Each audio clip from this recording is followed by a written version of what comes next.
And we survived that, so that's good. Yeah. We're still married. How was it to go from lobster to baguette? Much cheaper. Bakeries came twice already in conversation. It's an important topic. That's a good sign. Have you had the frog legs? Actually, I have not. I've not tried Me them. neither. But I have to ask a question. The French cheese board or the charcuterie board? We can't have both. Well, Ellen, welcome to the show. Thank you. Well, you're a busy girl. I found you through some of your content online. There's quite a few. There's quite a lot. You're on Instagram. You're a blogger. You're pretty much everywhere. I found quite a lot of you. Well, can you tell us more about where you're from, also which country, and what's your story, and then we'll entertain the audience hopefully with some more questions. Of course. Well, I come from the United States, from Connecticut, near New York. And I've been living in Paris for about 5.5 years now, actually. Okay. I moved here to join my French husband, so I moved for love. And I started a blog kind of as a hobby to keep myself busy, writing about life in France as an American, what it's like moving here, navigating all the paperwork and all that. Oh, so we much love fun. And yeah, I've been doing that ever since.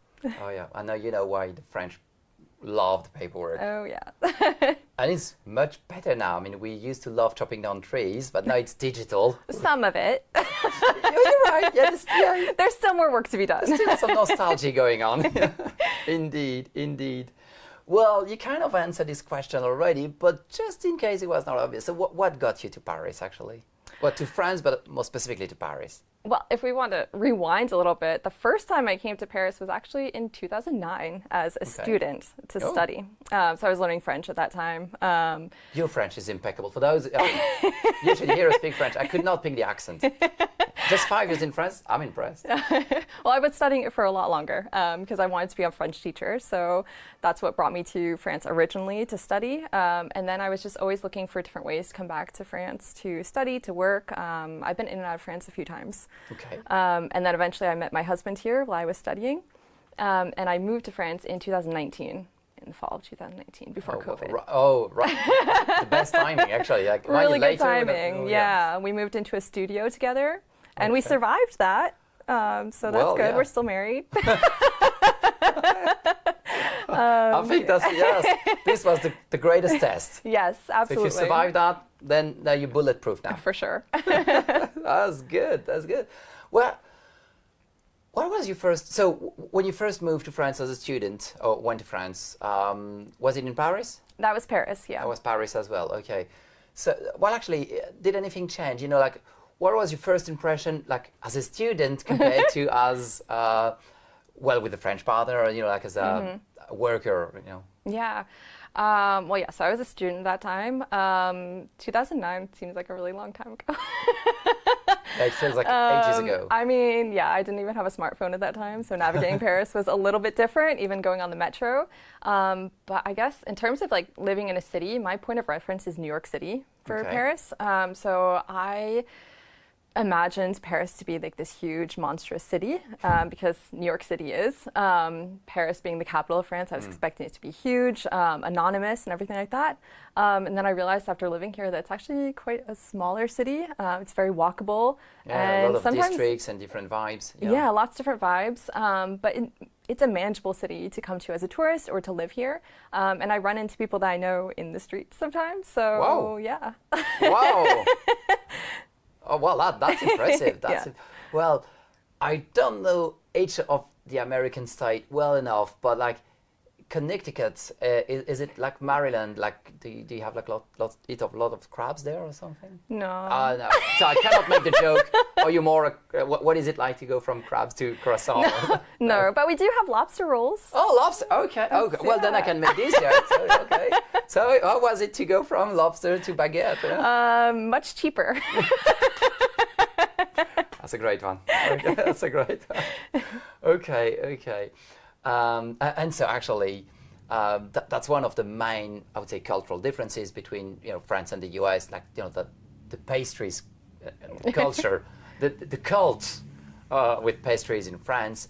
So were you already a bit in pastries before? I mean, how was it when you find out about France and that, again, pastry cult we have?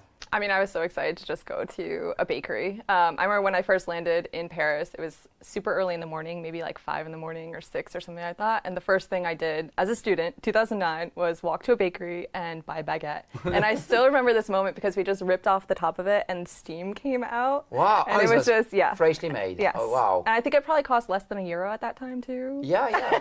Some bakeries is probably, 120 now or something. Yeah, it's a little bit more expensive. Still reasonable. Yeah. Oh, and it's definitely eatable. Yeah. Oh yeah. It's, cultural. I mean, did you have to make some cultural adjustments like very early on, or did those came along? Or? I think it came like little by little. When I was a student, it was just always a temporary thing, so I felt like I didn't really need to adapt as much. I was only staying here for a few months. But in terms of like a big cultural adjustment for me, now that I live here, is just getting used to a slower pace of life.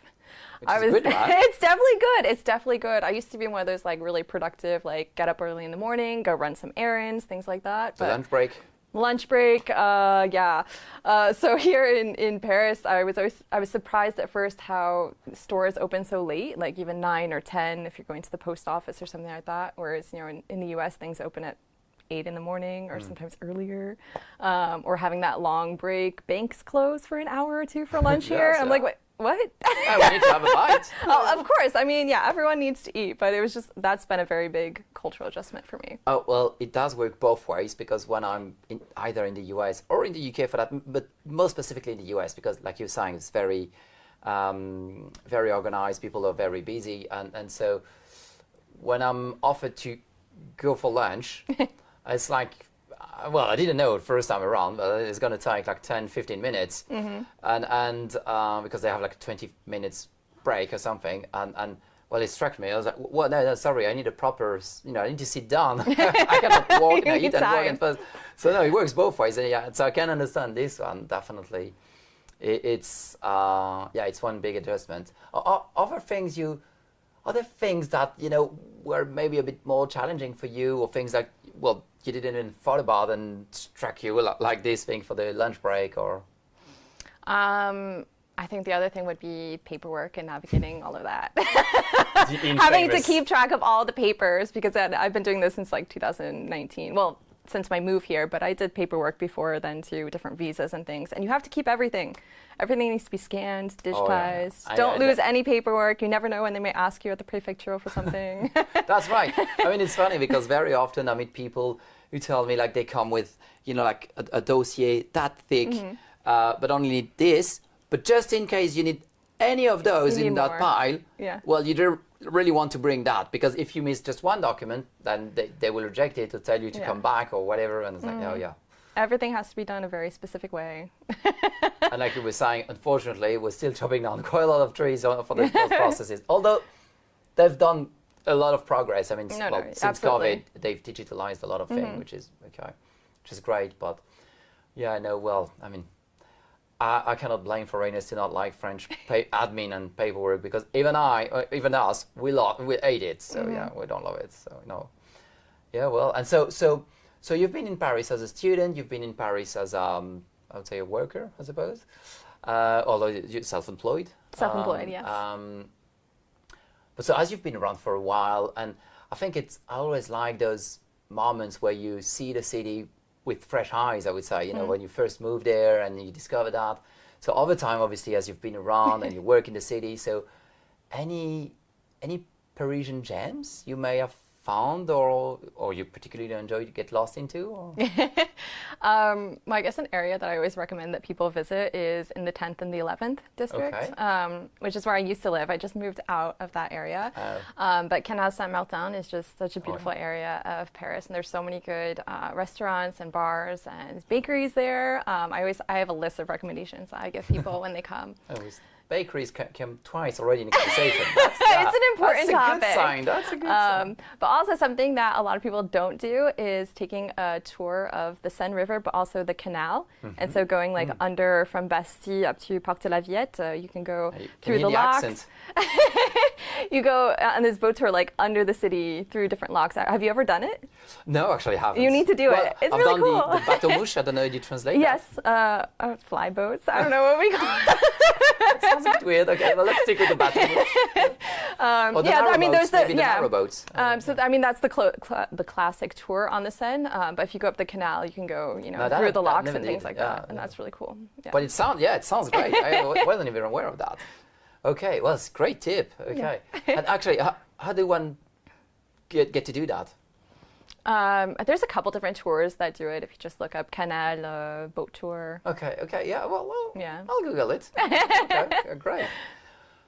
Well, this is like we said, like your French is impeccable. I mean, to me, this is really impressive. As you can hear, I do a lot of small mistakes in English, and I'm really impressed when people like master the language so vividly and thoroughly. And so you, how did you get to master? I mean, did the French husband help?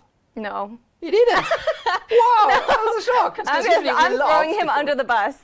He works in IT, so he actually spends a lot of his day in English. Okay. So when he speaks French, sometimes he throws it's a lot of franglais going on. So I'm throwing him under the bus. He did not improve my French at all.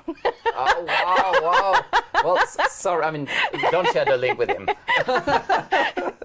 Okay, but so twice as impressive then. So because usually, I mean, the French, it's kind of a cultural thing.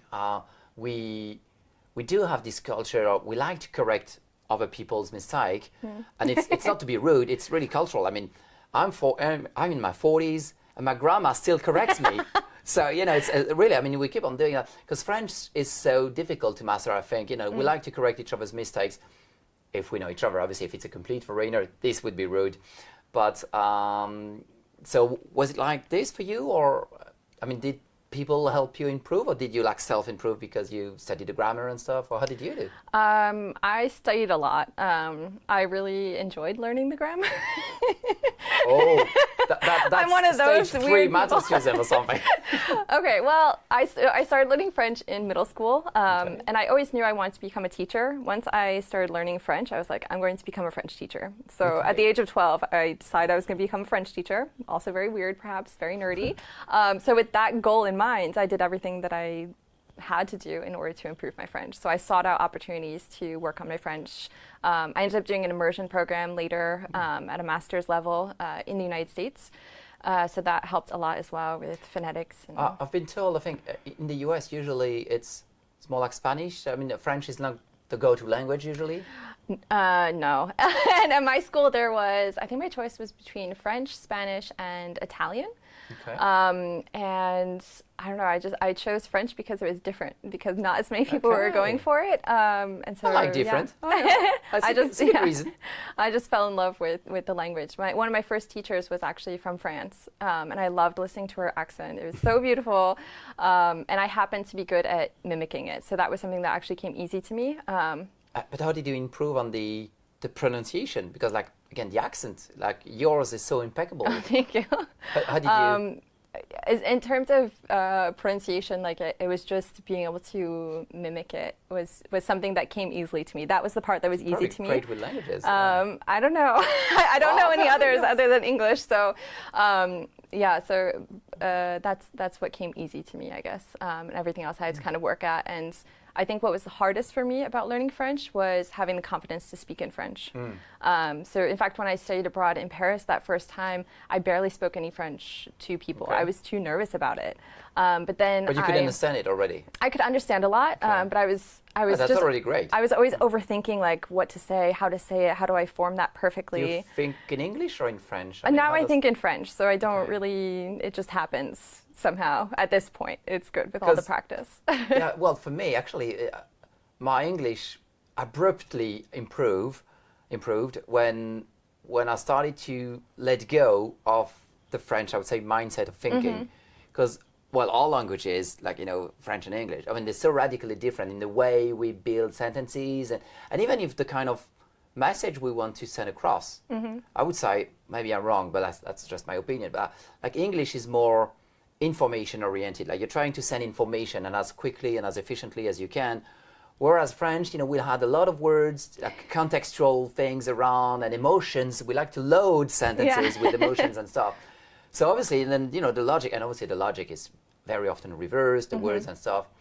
So that's why I was asking, because I think it's very interesting. I mean, if you start thinking in French, because if you think in English and try to translate, it almost never works. Yeah. It's like, no, it's true. I think the big moment for me was when I came to work in France, and this was in Mont-Marsan. So I came and taught English in an elementary school, but I was surrounded by these other assistants, and we all decided from different countries to teach English or our respective languages in the schools, and we decided we were only going to speak French to each other. And so this moment was really what helped with my confidence and being able to speak in French more fluidly. And I pretend not to be excited because that's very close to where I live. But as it's a very, very small place. Okay. Yeah, well, that helped too because a lot of the French people I encountered didn't speak English. Well, they do. There, it's very rural. Yeah, no one speaks English. Well, probably almost no one. Yeah, and it's Actually, when you told me that the first time around, I was impressed. I was like, "Wow, she survived this place." Because even for me, it's remote. So, it was. Okay, well, no, it shows you're resilient. Thank you. Probably. I mean, do you have any practical tips for those who maybe want to start learning French or maybe want to improve on their French? Because you did it. So. I would always say to find as many opportunities as possible to speak French. Put yourself in those uncomfortable positions to try to practice, because I think that's what moves the needle, and that's the aspect that's usually the most difficult for people to master, is the speaking part. And the French are very, I don't know what's been your experience with that, but usually the French are very forgiving. I mean, they don't really care if you have a broken French. Well, worst that can happen is they'll switch to English. That's the worst insult probably. Or they'll sometimes correct they just you. want to practice though. Very often. That's why they speak English to you. Yeah. Yeah, exactly. Don't get offended by that because most often it's not that they think your French is bad. Well, maybe, but mostly they want to practice their English. But they love to correct you as well, don't they? Oh yeah. Which is good in a way to improve when you're looking for that. No, I find in my experiences, when people realize that I'm not French, and then they ask me where I'm from, and then we have like a nice conversation, and I feel like it's a nice entryway into having a nice conversation on the street. It's happened to be so many times, just speaking to French people. It's a good, obviously it's very difficult to generalize, but as a US expat, how do you think the French are towards, I would say, American expat, obviously, but do you think the French to be, to like Americans, have you felt welcome in most places? I mean, how have you felt mostly? I think I felt pretty welcome.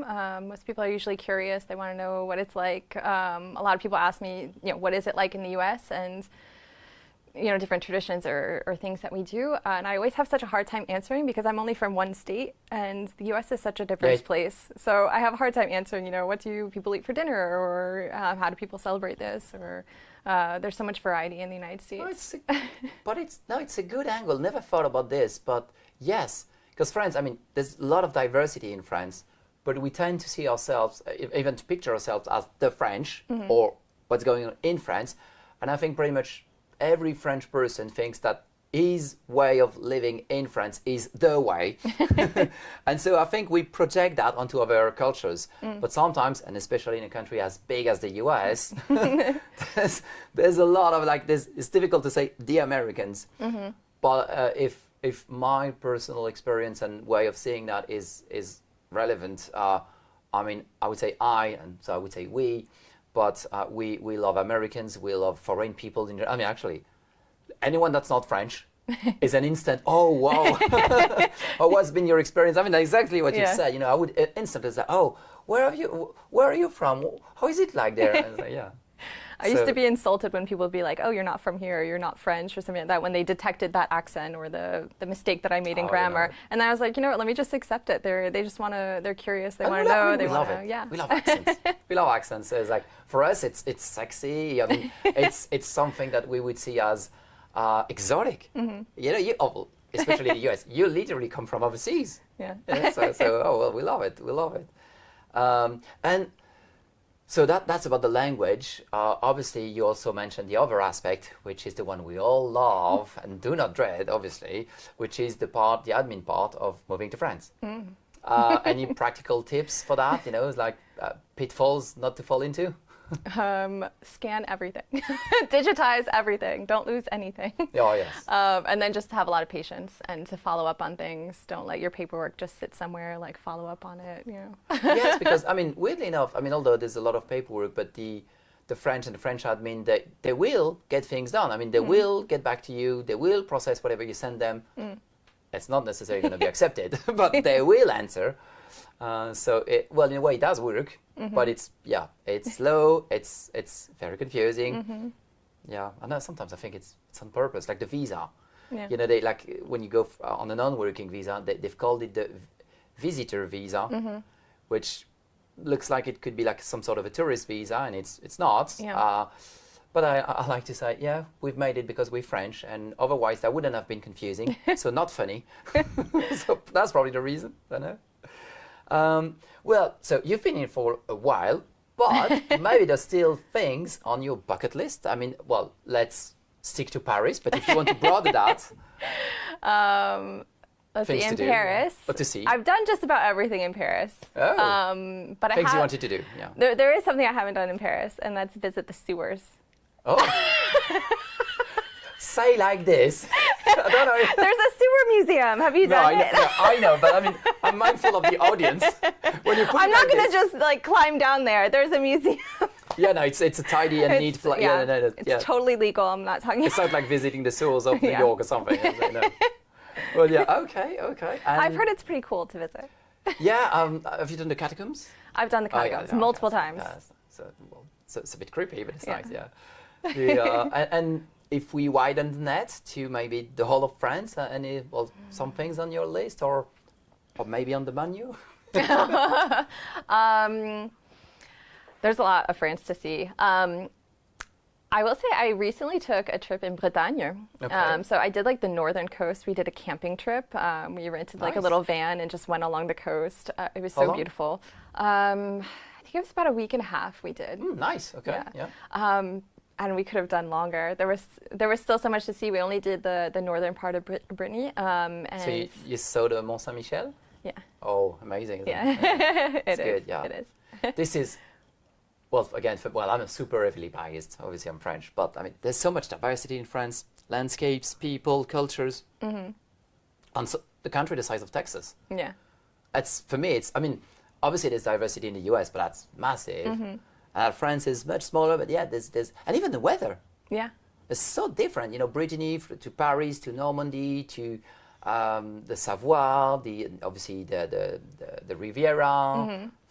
Like the Pyrenees, the Alps. Yeah. So much. Wow. Great. Okay. So good to know that there's some things on your bucket list.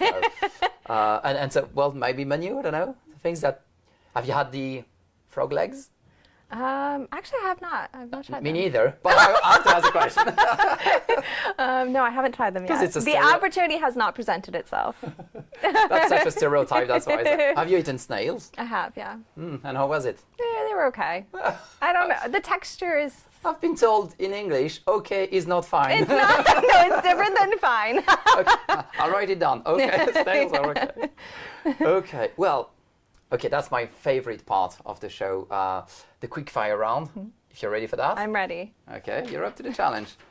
Okay, let's be as formal as I can. Okay. Because it's a very important topic. Okay, Serious. so croissant or baguette? Croissant. Good, okay. I don't need to say why, do I? You've been to Mont-de-Marsan, which technically is in the southwest of France. I like to say that there is a raging war in France, a cultural one, on how to call this pastry. So, up to you. Do you call that a chocolatine or a pain au chocolat? Pain au chocolat. I struggle to make friends in this show. Okay. But maybe once I'll get it. Are you more like red or white wine? Red. Okay, good. Are you more like French Riviera style or Normandy coast or Brittany? We can add this one. Oh, let's go for Brittany. Brittany, okay, great. Well, I was born in Brittany, so. Okay, and the final one, the French cheese board or the charcuterie board? We can't have both. You have to choose. But Cheese. I could take both for an answer. I'll go for the cheese board. Cheese board. Okay. Well, great. Okay. Well, that's a great choices. Well, apart from the chocolatine. Yeah. Well, I could have answered the same thing. So I need to ask you this trick question. Yeah. Complete the sentence. France is diverse. And I mean, like, landscape-wise, because we were talking about it, but that is what I think of when I think of France. No, yes, so you're it's right. so much more than just Paris. There's so much yes. to see, so much diversity. But you're good at escaping the traps of sending you. It's great. So I suppose what's next for Ellen? You know, any new or upcoming projects, or any plans you have? Exploring more France. Great. Going to Mont-Marsan and asking for a chocolatine. Well, let me know. I'll be around. Yeah. Yes. Oh, they'll look at you weird if you ask for a pain au chocolat. Yeah. Definitely, if you're like north of Bordeaux, you can say pain au chocolat, but south of Bordeaux, Bordeaux itself. No. Well, we'll see when we get there next. But yeah, we're just hoping for some travel this year. Not sure where. Do you have any recommendations on a good train travel outside of Paris? Travel? A long weekend. Well, as you might have seen, it's very, weirdly enough, it's very easy to go to the southwest of France, hopping on a train.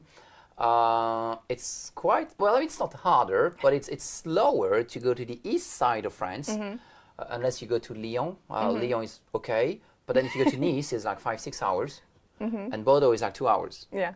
And if you want to go to Bayonne, it's like an extra couple hours, but like basically you're sitting on a Spanish border. Yeah. So that's why I was saying so that. I really should plan my trip to Bordeaux. Yes, well, I'm leaning obviously on the west side because for me, I find it more convenient if it's again on the train because it's faster. But it's not for a personal. I mean, honestly, Lyon is probably a really nice place to explore. But Bordeaux also, they're both 2 hours from Paris. So on the train, Lyon or Paris. Lyon is nice. It's Roman city. I've never been. Oh well. So because you've been to Bordeaux, I suppose already. Yeah. Yeah. So go to Lyon then. Okay. Well, it's just my opinion. But, and also culinary. That's difficult. Culinary speaking, Lyon is like top notch. It's the same as Paris. That's basically. what I've heard. A lot of local dishes and stuff. Yeah. Well, I suppose it gets me to one of the final questions. Where can people find you?